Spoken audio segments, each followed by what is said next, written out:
from the Detroit Golf Club in Detroit, Michigan. And first, we'll turn to our colleague Matt Youmans and go over his plays. He's on Webb Simpson, who I believe he jumped on at the RBC Heritage late and cashed that ticket. He's going to try and go to the well again with Webb. Victor Hovland, also a Johnny DeSimone selection there at 22-1. Tony Finau. I know Matt has been backing Tony Finau recently in a couple occasions. Doc Redman, this is an interesting pick that we can discuss here, Wes, at 46-1. And then another piggyback of Johnny DeSimone there with Brian Stuard, the local man, at 100-1. I'll start real quick with Webb. Very short price. It does make sense, though. He's a guy that loves Donald Ross Designs. He's runner-up the last 2 years at Sedgefield Country Club, which is the Wyndham Championship in August is usually held there. And, of course, one of Webb Simpson's children is named after that tournament, Wyndham. So, and he's also won the event. So Webb, good on Donald Ross. The Doc Redman, which I think we were going to talk about, he's kind of the hot name this week. His ball striking has been great. Had he not finished second here to Nate Lashley last year, I might have jumped in on him because he might have been 66-1 or something, and then it would have been worth playing. I thought the number was a little small to get me on to Doc Redman, even though he played very well at the Travelers and the ball striking has been great since we've come back into play. But I think the selection is good. I think the number could be better.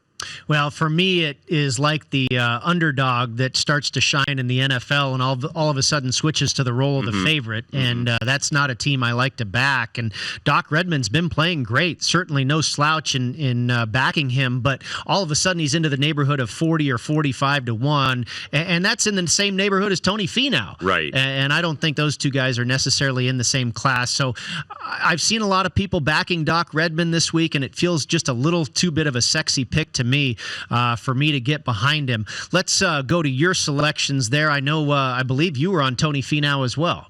Yes, and one of the reasons why, and we didn't get to mention it in the Open, but another big story in golf last weekend was at the Corn Ferry Tour, the Utah Championship. A man by the name of Daniel Summerhays, whose father played on the tour and the Champions Tour years ago, was playing his last ever professional event. This is a guy that 4 years ago was 53rd in the world.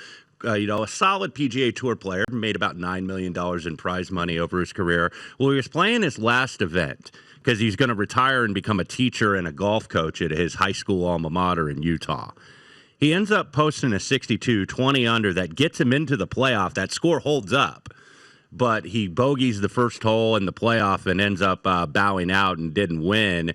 So he's going to enter the Colorado tournament this week on the Corn Ferry Tour. Tony Finau and Daniel Summerhays are very good friends. Tony Finau, actually Daniel Summerhays' brother Boyd, is his swing coach. Okay. So Finau and Summerhays go back a long way. And look, Tony, we know he's really talented. He just hasn't been able to close the deal on wins. Maybe seeing his friend Daniel Summerhays not going too quickly into that good night to call it a career just yet, maybe he gets a little inspiration. I have no statistical angle on Tony Finau this week or no course correlations like I will have with other selections, but it's more of a gut, Brady. Yep. I think maybe that inspires him and gives him that little kick in the pants that he needs to really live up to his potential. So Finau, Brian Stuard, because I agreed with Matt, he also played that. Brian Stewart's a local guy. Yep. Out of Jackson, Michigan. He actually played his golf at Oakland University, which is like, I think, 15 miles north of Detroit. So he's played this course. He was tied for 5th last year. One of the smaller hitters on tour in terms of distance, but is deadly accurate. Top 5 on the PGA Tour. So I agreed with Matt on Stewart. And then let me jump in here. He's made 3 straight cuts since the restart. Finished 20th last week at the Travelers.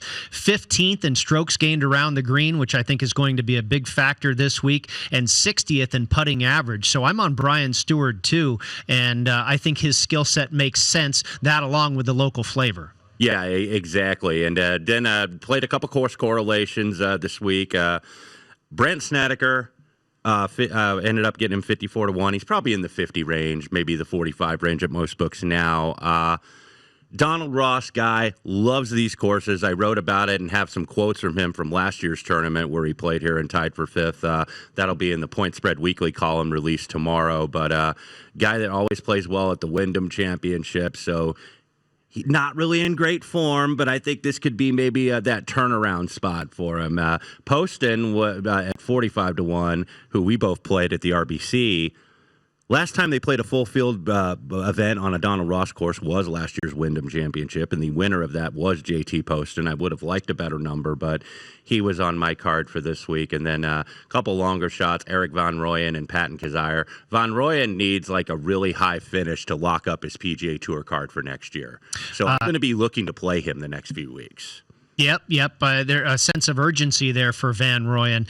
Kevin Na was a guy that I put on my card as well. 3 wins in his last 42 events. This guy is starting to turn good finishes into victories. Has a win at the Greenbrier, which I've seen some people make as a corollary course this week. 2 straight top 10s at the Wyndham. 2 straight top 20s at Pebble Beach. Again, similar putting surface there.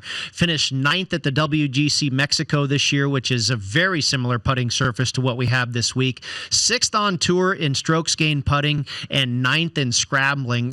Kevin Na checked a lot of boxes for me.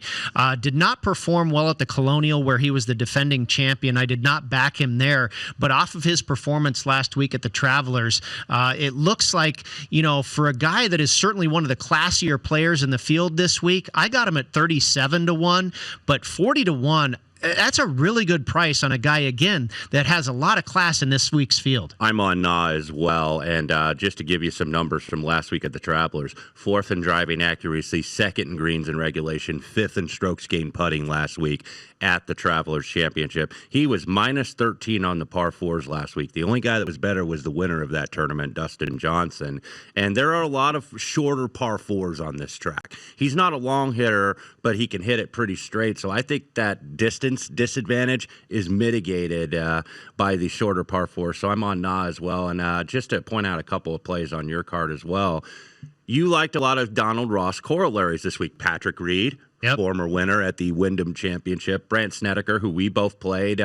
Snedeker also has won at East Lake in Atlanta, which hosts the Tour Championship at the end of the season. So that made sense. Lucas Glover is a guy I looked at. He was one of my last guys I left off. Played terrific last week. The 2 Clemson guys, Lucas Glover and Doc Redman, both have been playing very well and striking the ball well. So Lucas Glover absolutely makes a lot of sense. I think that is a good that's a good future play if you don't have it, and also would be good in a DraftKings lineup. So I like the card, and I've seen some smart guys on Scott Stallings as well this week. So I like what you got there, Brady. I think you're going to have some guys in the mix on Sunday. Stallings has a great history at Torrey Pines. Again, similar putting surface. Played really well last week at the Travelers. Finished 6th. He seems to make sense when a field is watered down like it is this week. Matthew Wolff, I just took a shot at the number. One of the most talented guys in the field, and I saw him at 135-1. I felt he should be more like 85-1. This time last year, remember, he stymied both, not only you and I, but Matt Youmans. We were on Bryson DeChambeau that week. I remember it well. At the 3M Open, who hits this beautiful shot and makes an eagle on 18. And then Matt Wolff makes an absolute bomb to break our hearts. And God, 130, wow. That's a big price. That is a big rise. I know he really hasn't gone that well since that victory. He's not in great form. In Minneapolis. It was simply an arbitrage play. Yeah.